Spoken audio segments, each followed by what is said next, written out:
Thank you so much. Thank you so much. And I'd like to have our special guest right now. You know, it's just a small word, and I'm so honored to have him here. We met a few weeks ago, and I told him this is an event that I'm putting together, and he said, okay, no problem, I can be here. And so, Mr. Emmanuel, I'm honored to have you here. Thank you so much for your time. I know you are a very busy man, and you still made time to be here. Thank you so much. My pleasure, Shay. So, absolutely. So, Mr. Emmanuel is the country head. Is a country head HP Nigeria, omni-channel manager, Central Africa. Emmanuel Asika brings to the table a 17-year multinational experience in telco and IT. Fantastic, 17 years. There is so much for us to learn this evening. He joined HP in 2013 and has been a partner business manager, distribution business manager, transactional and mid-market manager, interim managing director, and district manager for Central Africa, and now is the country head for HP. And of course, the omni-channel manager for HP Central Africa. From a first degree in English, and this is very striking.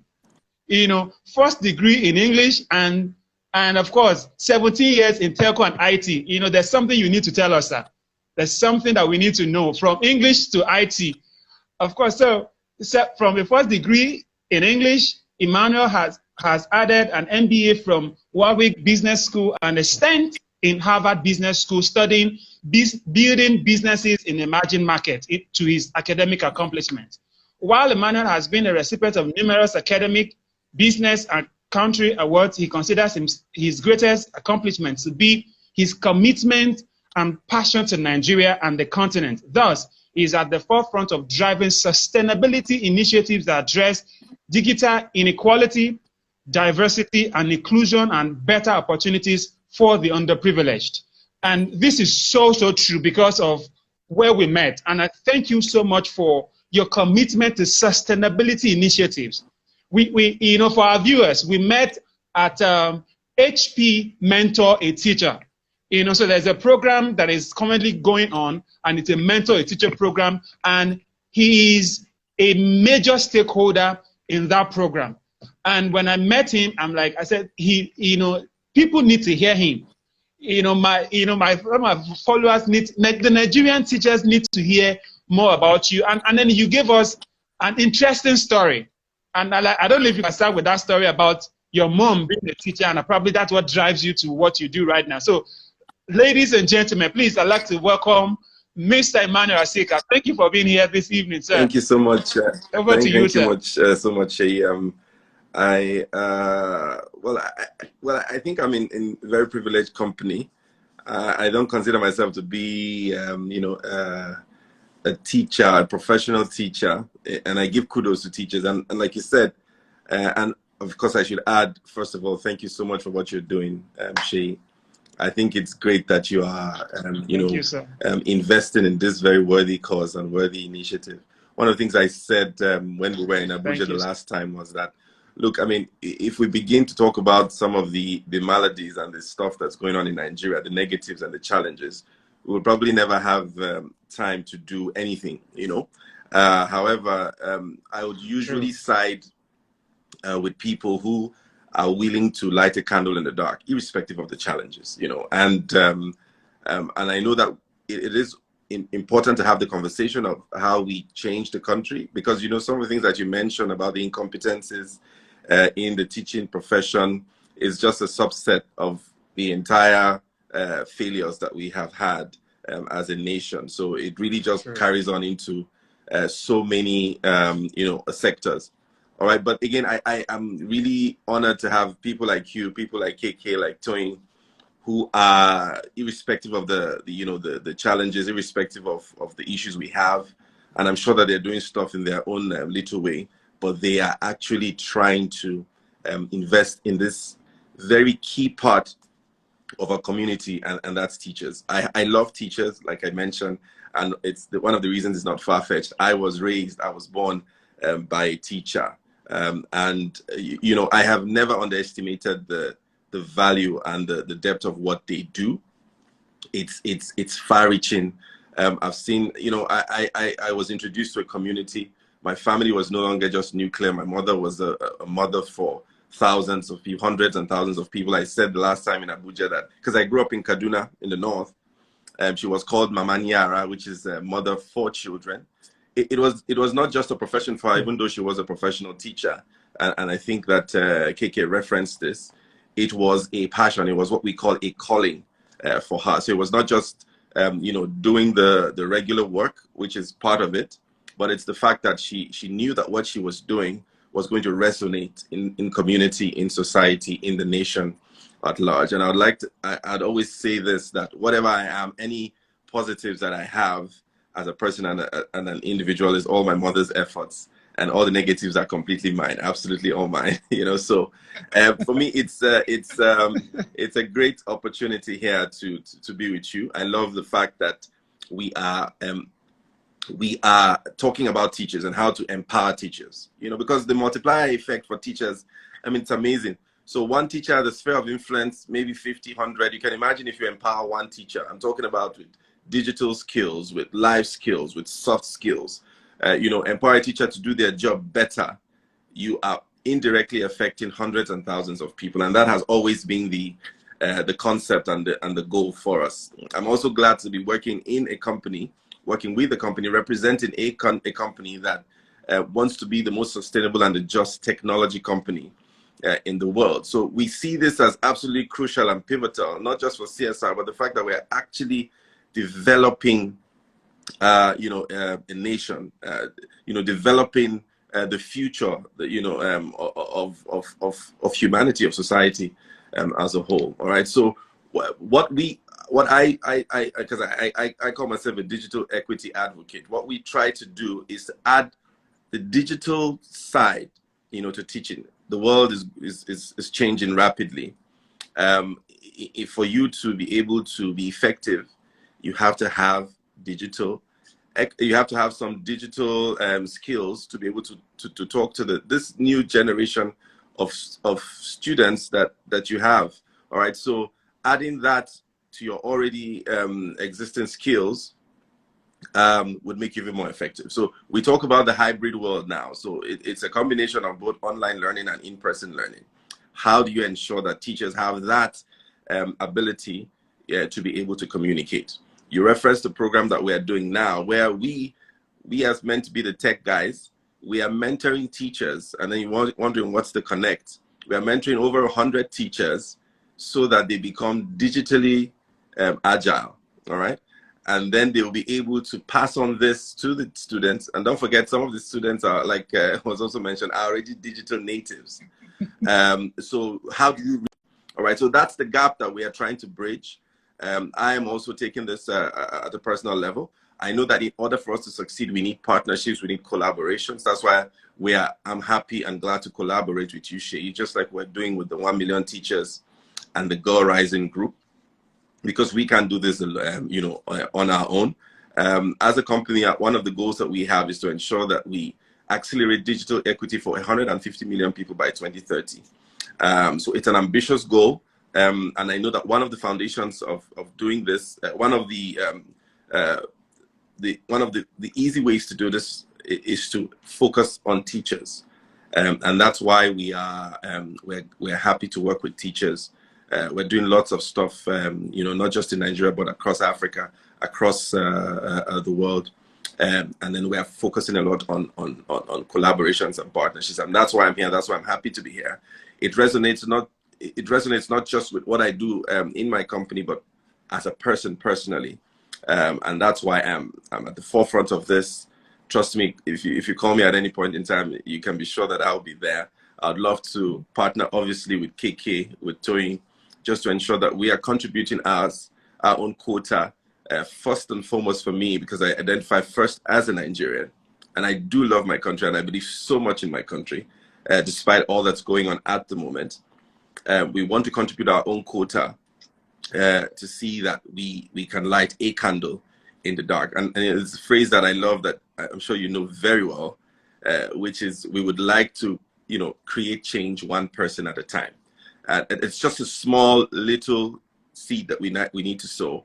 and hopefully this germinates into something larger than life. But we will definitely be out there running into the fire and then contributing our own quota. Shay, over to you so that I don't talk too much. Wow. I mean, I wish you can just go on and on and on and on and on like that. Thank you so much for giving us hope in Nigeria. Thank you for being one of the people that is determined to raise the bar of education in Nigeria. I don't know what to say. When you were giving your keynote speech that day, and then you mentioned one child at a time. I mean, because my own vision is to, create teachers with the capacity to illuminate the mind, inspire change, and transform generations, one child at a time. I mean, it just resonated, and thank you so much for what you do. That you even decided to be here this evening shows your commitment to the goal. So thank you so much. So just one more question, and I'll let you go, sir. What was the transition from English to IT? And I say that can you hear me? No, could you take that again? I think I missed you a bit. Okay, can you hear me clearly now? Absolutely. Right now I can. Oh, okay. So I referenced it briefly when I was reading your profile. Your transition from English to IT. And the reason I asked that question is the fact that in this space, over the few years I've worked, teachers have not seen the need to develop capacity in technology. They just, I have a very simple example. When a teacher, I compared the teachers I was working with at the time as a school principal. I compared the teachers to get laptops. And then he got a laptop, and of course, he was going to be paying in installments. And then he had to leave before he finished the installment. So I called him to say, when are you going to pay? And then he said, you forced me to buy the laptop and I've bought it. That I can't forget that, because it wasn't the money that was my problem right now. It was the fact that he saw that I forced him to buy a laptop. He didn't see the value of getting a laptop to increase value as a teacher. And so you studied English, and now you are at the forefront of IT. You're talking about IT. So what was the transition, and what can teachers learn from this? And that would be the only question so that you can go this evening, sir. All right. I mean, thank you so much. It's an interesting story, and I think my story is probably representative of what happens a lot in Nigeria at the beginning. And obviously, as it evolved, I began to find a bit more direction and a bit more focus on what exactly I wanted to achieve in the long term. I come from a family of lawyers. My mom was a teacher, like I mentioned, but I had a grandfather who was a lawyer. My father also is a lawyer, and I was expected also to study law. But for some reason, the way the school system is, I ended up getting to study English. I'd done English for a first year, and then I tried to move also to go study law. But at the time, I began to love what I was doing. Communication, literature. As a matter of fact, even some aspects of teaching as well. All right. So at that point in my life, and maybe this is also one of the reasons, maybe one of the far-flung reasons, I actually did think I was going to end up being either a lecturer and I was nicknamed a professor at some point. So I think everything is connected, everything is tied, and that's the reason why this is an easy passion for me. And maybe my mother had a lot to do with this. So I studied English. I finished English, and then I did an interview. When I got out in telecoms, and I realized that I loved telecoms. I don't forget, it's ICT, it's technology. And over the years, I realized that look, there's something that technology can unlock that many other professions probably wouldn't be able to. Every single field is going to be dependent on technology. I believe so strongly that even the corruption that we talk so much about in the government circles, that one of the keys to unlocking that particular malady is technology. It's technology. I think that eventually, and this maybe is a conversation for another day, and whilst it has its negatives, and I'm sure a lot of people have written papers and theses on that, the net benefit of technology far outweighs all the negatives, that you can think of. And that's one of the reasons why I decided that, to pursue this squarely. I decided to build my career into it. But of course, there are other things, as well that I had to add, into this.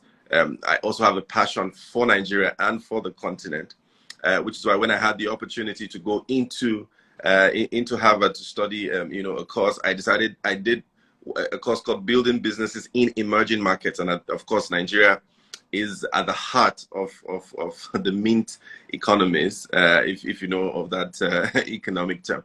But that's what it is. It's technology. It's a continent that has a technology deficit, a digital deficit, all right, and the opportunity to contribute and to make change. It's enormous. A lot of people are doing this migration outside Nigeria, and it's happening in droves for those who have the opportunities in middle class. And I get it. I understand why this is happening. But I think that whether it's business, whether it's in teaching, whether it's in governance, there's so much opportunity for you to make change, to make a difference. And technology can be at the heart, of this change. So whilst some of us are probably not thinking of going into politics, but I think that in our own little way, in our own small way, we can, make a lasting impact for generations to come. And this is really the reason why I decided to stay here and focus on this path. Right? Thank you, and thank you again for being on this path. Thank you. I can only thank you, and I can't even thank you enough for all of the things that you do. And I'm trying not to be very spiritual now, but I pray that God bless you. Thank you so much. I think KK is asking a question. How do we create transformational circles? How do we create do you want to respond to that? Circles. I think, yeah, circles. I think that's KK, right? I think we need to see in camera. Yeah, that's KK. And then we need to create that small community. Of course, it starts small and then it grows. But like-minded people, and again, you were talking about being spiritual. But remember that Elijah, was it Elijah or Elisha, who said, "Look, I'm the only one," and then it was said that, look, there are even more people than you know. 70 that are there who have not sacrificed the bar. So yeah, you'll be amazed that like-minded, and I think this is one of the forums. This is absolutely important, where like-minded people can come together to form that group, to create the kind of change and the transformation that we require. One of the new belief system that we've created in my company, and this is new, by the way, is that one thoughtful idea has the capacity to change the world. Just one thoughtful idea has the capacity, and it starts one person at a time. And don't forget that this is a marathon. It was over the long haul. I said to someone recently that, look, the change that will ultimately be the envy of the world for our country may not even happen in our generation, but we do have a responsibility to ensure that we have the seed sown and build it to whatever capacity that we can, so that it germinates. And teachers are key to this. Teachers are mentors, teachers are coaches, teachers are the custodian of the future. You understand that? And then throwing a bit of passion, of commitment, throwing a bit of technology into it, and our reach becomes absolutely amazing and larger than life. I don't know how you're not calling yourself a teacher coach, a teacher educator, because all of the things you're saying, they are things that teachers need to hear. All right, thank you so much for your time. And at this point, I'd like to let you go, but You know, you have been incredible. You know, thank you for Thank you what you so do much. for this country. You know, because of people like you, I know that there is hope for Nigeria. There is hope for this, for this nation. There is hope for Africa, the continent. Thank you for your time, and God bless you. Thank you so much. God bless you, I'll Shay. be in Great job that you're doing. Great job that you're doing. uh, Thanks, Kiki and Anthony as well. Great job, guys. Good. Thank you, sir.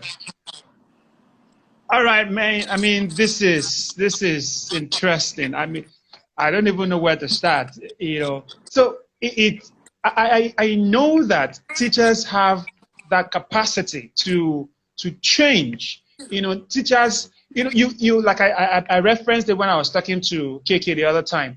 You see, no nation can rise above the quality of its teachers, and so as a teacher in this country, you have a responsibility to develop yourself. You have a responsibility to be a better version of yourself. You have a responsibility to get value. And just like KK said, not just to have value, you have to communicate that value for people to locate you. So be a teacher that Nigeria will be happy about. Be a teacher that the world will be proud of. Be a teacher that will make a difference. So the let there be teachers is let there be teachers. Let there be you. Let there be you, a you that will be willing to communicate value. So thank you for joining me this evening. Thank you for joining us.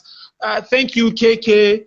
Thank you, Mr. Emmanuel Asika. Thank you, Tony, and thank you, Mr. Rotimi Itayo. Thank you for taking our time to speak to us this evening. I have been, you know, this is so insightful for me. This is so, I don't know how to say this, but this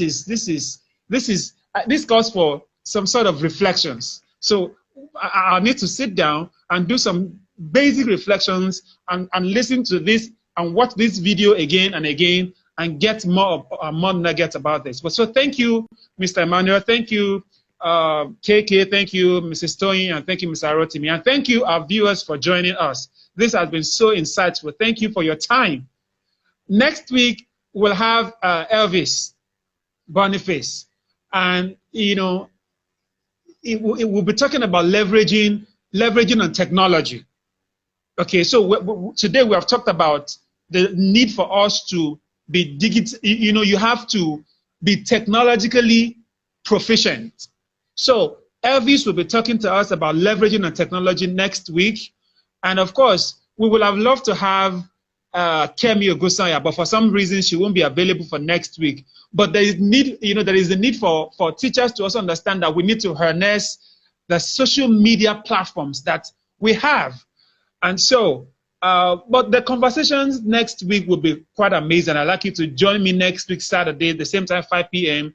And trust me, you will never regret it. It will be worth your time. So thank you, and please do have a fantastic evening. Thank you, everyone. I'll see you next week once again. So, Mr. Emmanuel, I'll be in touch. KK, I'll be in touch, and everyone. And please, I'd like to have your feedback on this event. How, you know, some of the things that you have learned. I'd like to have your feedback. You can send me a DM, or you can I can have your comment on any of the posts. So please, we'd like to have your feedback concerning this series. So thank you, and please do have a fantastic evening and a restful weekend. Enjoy your evening. Thank you, everyone.